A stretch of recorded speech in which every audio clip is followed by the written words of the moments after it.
আসসালামু আলাইকুম। তো আমরা আসলে যারা উইন্ডোজ ইউজ করে থাকি, তো তারা সকলেই আমরা কম বেশি টাস্ক ম্যানেজার সম্পর্কে কম বেশি জানি আমরা। এটা আসলে আমাদের মূলত লাগে প্রসেসর প্রসেসর যে আমাদের কতটুকু নিচ্ছে, আমাদের কম্পিউটার কতটুকু জায়গা নিচ্ছে। তো এটা জানার জন্য আমাদের টাস্ক ম্যানেজারটা প্রয়োজন হয়।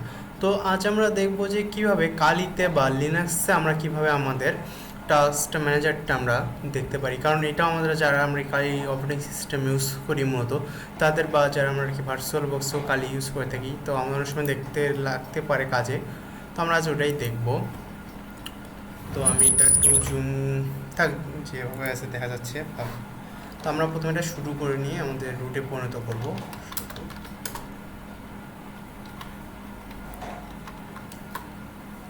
ওকে, তো আমরা এখন লিখবো এপিটি।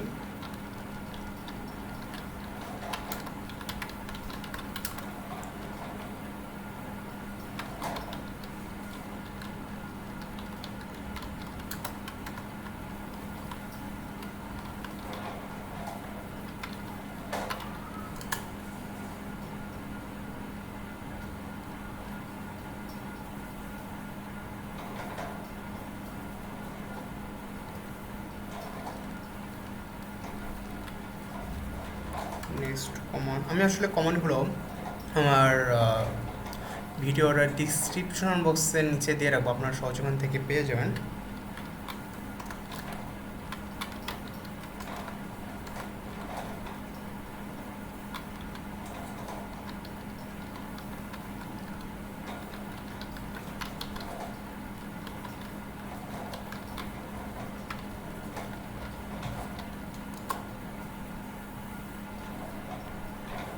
তো দেখতে পাচ্ছেন যে আমাদের টাস্ক ম্যানেজারটা অলরেডি ওপেন হয়ে গেছে আমাদের কালির মধ্যে বা লিনাক্সের মধ্যে।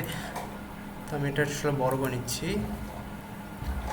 তো এক্স্যাক্টলি আমরা এখানে দেখতে পাচ্ছি যে আমার কোনটা কতটুকু ইউজ করতেছে আমার প্রসেসর। এই এখানে প্রসেসর দেখতে পাচ্ছেন, এখানে আমাদের রেটিং দেখতে পারবেন।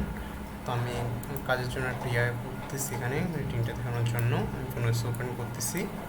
তো আমি আমার ক্রোমটা ওপেন করতেছি।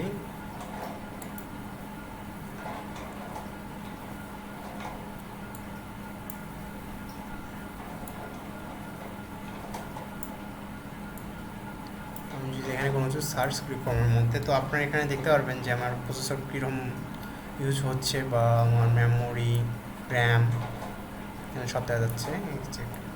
বড় করতেছি। হ্যাঁ,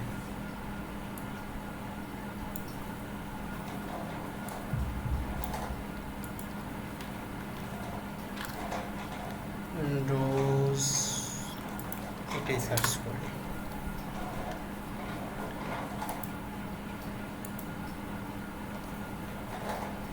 তো এখানে দেখতে পাচ্ছেন যে আমার আমার আসলে ইয়াতে আমার র্যাম একটু বেশি, তো এই জন্য এখানে চাপ আমার কম পড়তেছে। বাট এখানে আপনারা দেখতে পাচ্ছেন যে আমার চাপ কীরকম পড়তেছে প্রতি সেকেন্ডে। যাই হোক, আমি র্যাম মিনিমাইজ করে দিলাম।